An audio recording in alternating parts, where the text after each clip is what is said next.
Lego Robotics, what's it called? You know, there's strong Lego Robotics presence at the middle school, so we plan to have them help promote it there as well.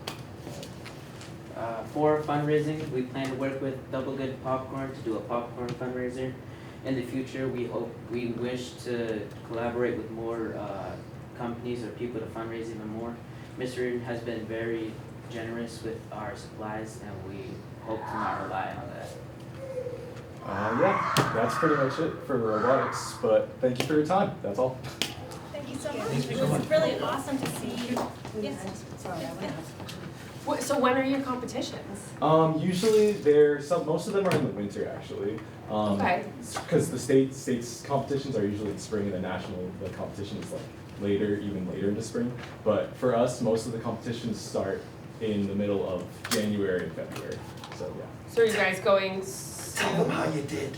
We did pretty good on we went to 2 competitions actually. Oh. Placed pretty good, I believe 4th place in the first one. Second one, tough competition because it was later in the year, but yeah, not too bad. I think maybe like 6th, maybe a little worse. I'm not sure, worse or better, but not too bad. Came just short of qualifying. Just for for states. qualifying. That's Just- amazing. just- That's so great, you guys. Of course. I think it's also important to note that there's no manual to Right. tell them how to build this. They're shown an animated video. And it says, here's the task that the robot needs to accomplish. All those ideas are there, so I don't do anything with that. So all robots different when you go to competition? Oh, yeah. Oh, yeah. Some of them look like they were built by NASA engineers. And I know those aren't student runs. Those are adult runs.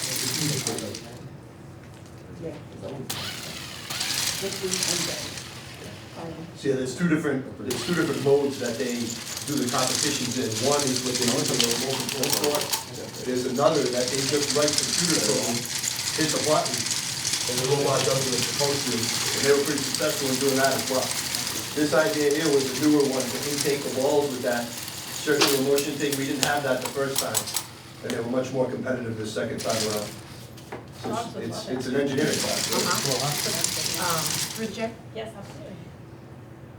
I know that for you to explain this to us, to actually grasp what you're telling us, will probably take the rest of 2026. But I'm wondering if you could walk us through briefly, kind of, because it's not a kit, right? You said they come up with the idea, Correct. they watch a video, you, The wheels on the top that launch the ball, that was completely there. right, so this is innovation from the ground up. And I'm Absolutely. looking at this and I'm like,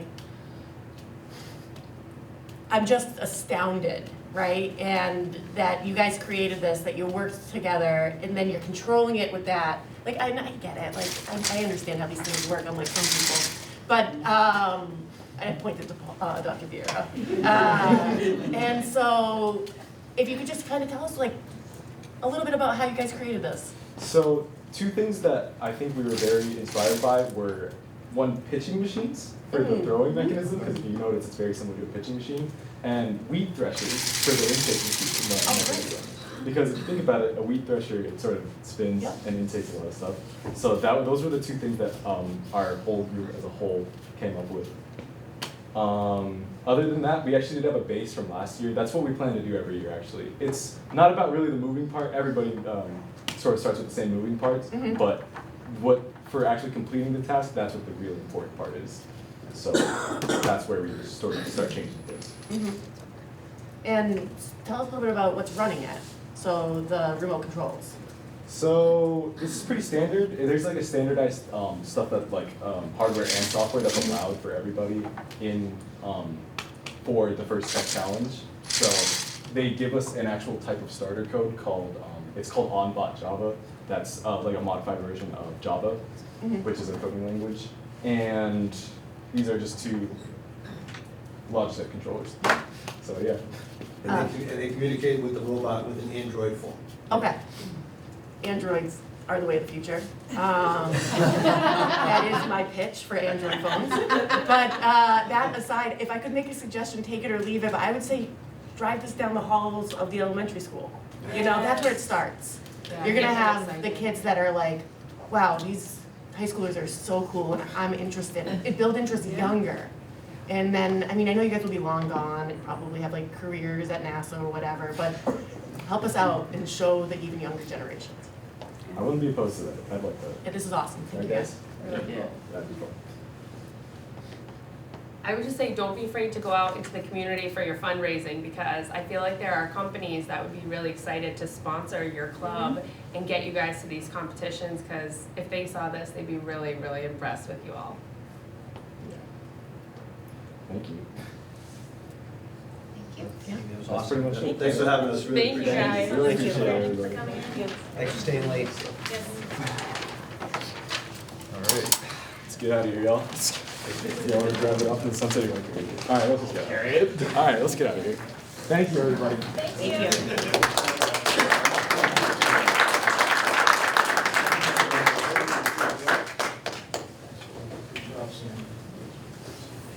I should have rearranged the agenda a little bit better because it's tough to top that now than anything else we have for the rest of the night.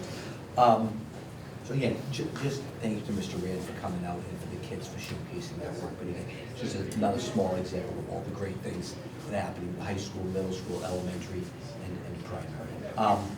Next on the agenda, we talked about it briefly, but we didn't have a full committee, and I know there was going to be some discussion about setting some tentative summer retreat days. What were the dates that you had proposed? I hadn't proposed that. Okay, I said cool. last week of July, first week of Oh, August. yeah, that works, those are dates. I vote July. Uh, Last Monday of July?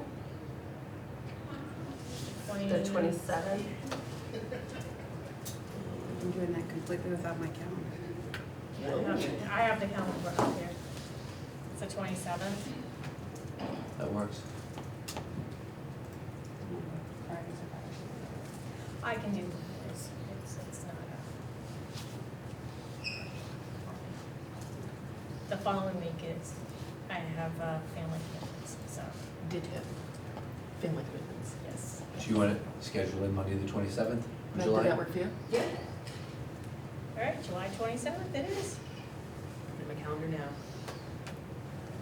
What time? Around 9-ish.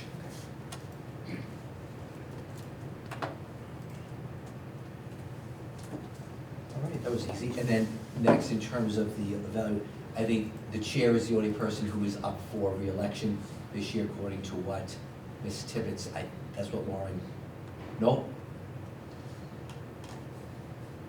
I mean, I'll go and look, but I don't think I I'm thought- up. No, I Okay. think it is. I think it's only, oh wait, it might be you and Beth. No, because I ran 2 years ago. It's not me. should we Google it?